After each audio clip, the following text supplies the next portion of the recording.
Good morning, guys. We're on to chapter 2, the powwow. It was the third day of our road trip, and now we were quite far west. Uncle Ivan had relaxed and was driving fewer hours each day. We were enjoying the scenery from the comfort of our air-conditioned motorhome, and we were able to stop at some of the tourist attractions along the way. As we gazed out the windows at the scenery, a large, colorful sign came into view. It said, "Welcome to the largest water park in the West, 30 kilometers ahead. Families welcome." Before Gordon, Paulo, and I had a chance to start chanting, "Let's go to the water park," Aunt Jennifer noticed a smaller sign. "West's Best Powwow," she read with interest. "Wouldn't that be fun? And educational too." "Ivan, let's take the boys to the powwow." Gordon, Paulo, and I looked at each other with dismay. We had learned a long time ago that when someone said, "This will be educational," what they really meant was, "This will be very boring." "Hey," said Gordon, "I've got a great idea. Why don't you drop us boys off at the water park, and you two can go to the powwow. Then tonight you can tell us all about the educational stuff you saw, and we'll tell you all about the fun we had." Unfortunately, Aunt Jennifer failed to see the genius of Gordon's plan, and in a few minutes we turned off the highway and into the parking lot of the huge powwow. A large sign advertised native singing, dancing, crafts, and music. "Singing, dancing, crafts, and music," scoffed Gordon. "That sounds just like kindergarten." Uncle Ivan paid our admission, and we were introduced to our tour guide, an older native man dressed in an authentic native costume. "Hello," he said. "Today we will show you examples of our singing, dancing, crafts, and music." Gordon rolled his eyes. The tour guide frowned at him. We trailed along as our guide showed us an assortment of ancient native weapons, clubs, spears, axes, knives, and arrowheads, none of which we were allowed to touch, which was probably a good idea.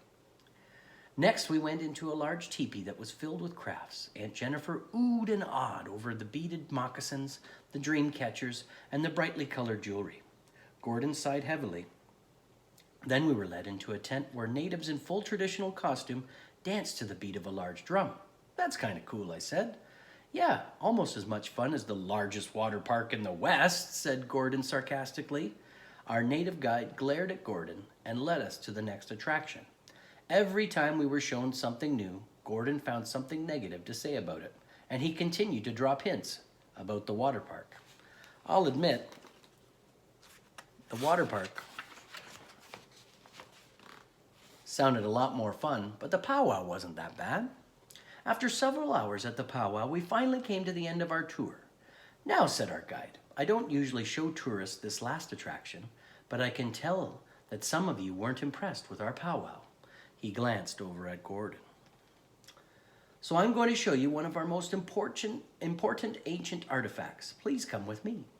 We followed our guide as he led us to a very old, small teepee. He entered and we heard faint voices inside the tent, and then he opened the flap and motioned our tour group inside. We gathered round our guide. In his hands, he held a very worn box. Reaching inside, he took out an extremely old pair of moccasins. "Behold," said our guide in a serious voice, "the magic moccasins." We all stared at the ancient moccasins, and Gordon let out a loud moan. "Geez," he grumbled, "I thought this might be something cool like bow and arrows or spears, not another pair of old slippers." "These are not old slippers," said the guy sternly. "These moccasins have magic powers." "Sir," said Gordon, "there is no such thing as magic, and therefore there is no such thing as magic moccasins. Nobody believes in silly things like that anymore." "Ah, you are wrong," said the guide patiently. "Any man who wears these moccasins becomes instantly irresistible to women. Women will come from miles around to hug and kiss the man wearing these moccasins. Would anyone like to try them on?" Uncle Ivan stepped forward and was about to volunteer when Aunt Jennifer pulled him back. No you don't," she said sternly. "How about you?" said our guide, pointing at Gordon. "I think this young man should try them on and see for himself.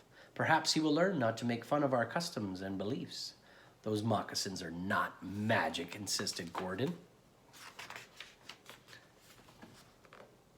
"Then what harm can come from trying them on? Prove me wrong," our guide dared, holding out the moccasins.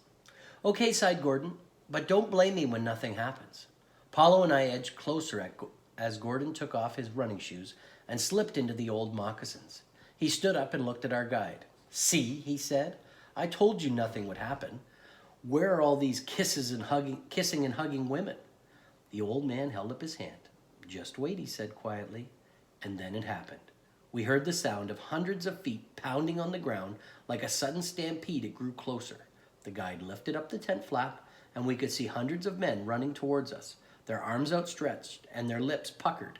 The guide glanced out at Gordon's feet, and then he shouted, Run, you fool! You've got them on the wrong feet! Seeing the crowd of love-struck men running towards him, Gordon ran for his life. He made it to the far fence in record time and scrambled over it. The men who had been chasing him stopped running and began laughing and slapping each other on the back. Our guide stopped laughing long enough to explain to us what had happened. We pull that little joke on everyone who complains as much as this young man did today. I'm sure he's learned a valuable lesson. We all burst into a loud laughter. Still chuckling, Paulo and I took off in search of Gordon before he ran too far away. And that's the end of chapter 2.